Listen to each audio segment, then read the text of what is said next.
you know, this is a downside of people accepting benefactors with huge sums of money. When that happens, you are at their mercy. It's all very well saying that you're going to go to a Pep Guardiola and say, we want to bring him to be the latest big name. But Guardiola will look at this situation and he will say, there is no stability at this football club.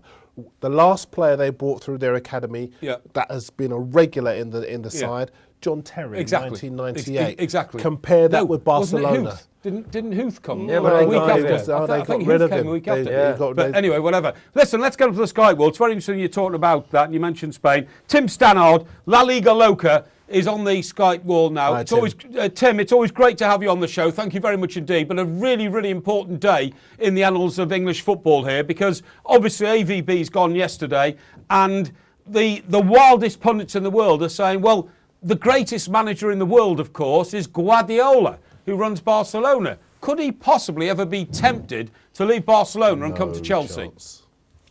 Absolutely no chance in the world. He's not a man who's motivated by money. He's not a man who needs a challenge at the moment. So I don't know where the links are going to. He's going to go to Chelsea. If he's going to go to anywhere, I think if he leaves Barcelona, that is, he still hasn't decided what he's going to do regarding his contract. He does a year-on-year rolling contract, and each year around this time, sometimes a bit earlier, decides if he's in the mood. At the moment, he can't decide whether or not he wants to stay on. For him, it's his home club and the greatest club in the world. So why on earth he'd want to leave Barcelona and contemplate a move to Stamford Bridge? I can't imagine it. Well, wouldn't it be the challenge, Tim? I mean, you're absolutely right. This man's not even past his mid-30s yet. He's done everything in football as a player, as a manager. He needs another challenge. I mean, otherwise, what's he going to do? Is he going to go and buy a farm in Catalonia and farm goats and sheep and all? I mean, you know, the guy's a football man. He needs a new challenge. Well, if you look at the photos, I think he's going to take at least a year rest. If you look at the photos from when he started his job just 3-4 years ago to now, his hair's gone, what's left has gone grey, and the lines he's got just managing Barcelona. Well, Tim, funny you should say that. Sorry to interrupt you. I've got Darren Lewis in the studio with me. He's got no hair left, and he only works for the Daily Mirror. So, you know, you can tell how hard that is. But anyway, please go on. What do you think?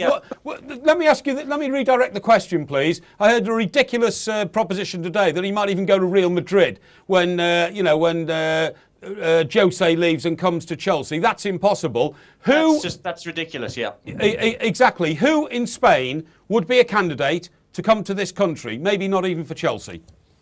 Well, Pep Guardiola, I think got to rule out. I think his next job, if he does leave Barcelona, I think he'll take a year off, is probably Inter Milan, because that's he does go back to Italy quite a lot when he does have free time. I think that's a logical move. He really enjoys Serie A.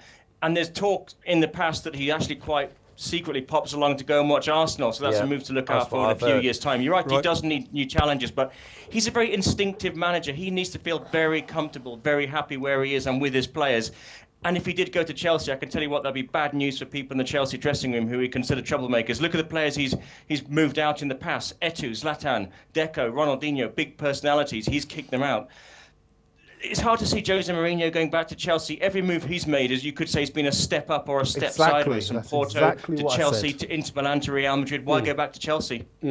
Tim, I actually heard that Pep Guardiola was probably going to be groomed, or his next job would actually be at the Emirates, with maybe Wenger either going the other way, or maybe Wenger taking a national job, and that fits for me. Guardiola and Arsenal, that fits because it's almost a parallel with Brazil, with the way that Barcelona have their whole setup. It's a safe haven, and it's a place where they'll let him get on and do his work. I think that's a very good shout, and I remember the recent Champions League games, and Pep Guardiola was extremely complimentary about Arsenal, about Wenger, about the philosophy of the club, the way it runs. He likes a relatively quiet life. He doesn't really like getting involved in all the nonsense that Mourinho does, and Arsenal would be a perfect fit. Of course, whether or not he fits there because he's a winning coach, I don't know, but I think he'd enjoy his time there. Tim, you're not only an expert on Spanish football, also South American football as well. So I just want you to quantify really the situation at Chelsea.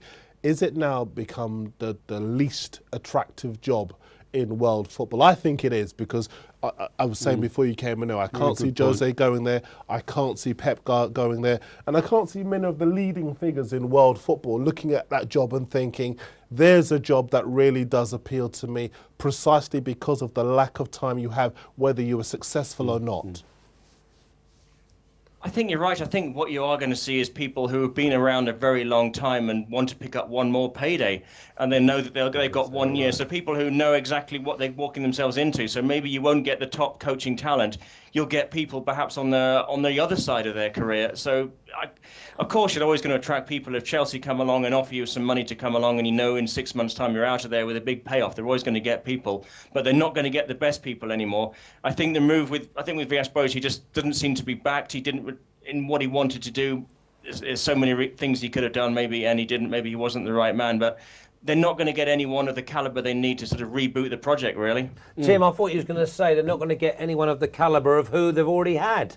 Because if you go through it, they've gone through good coaches, haven't they? You've gone through the best directory of managers that you could possibly have. The Brazil World Cup winning coach, Ancelotti, won them a double. Where'd you go next? Let me ask you this question, please, Tim. Did the sacking of AVB make any headlines in Spain this morning? And B, is he an attractive proposition to any Spanish club?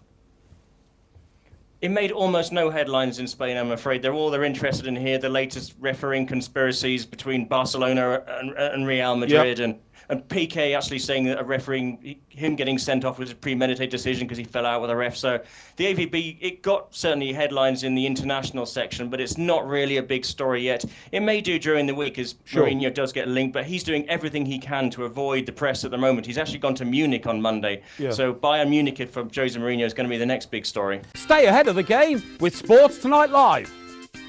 Don't miss a thing. Subscribe to our YouTube channel. Search for Sports Tonight Live on Facebook and like our fan page. Follow Sports Tonight TV on Twitter and tweet us your thoughts and opinions. Sports Tonight Live, it's the platform for the fans.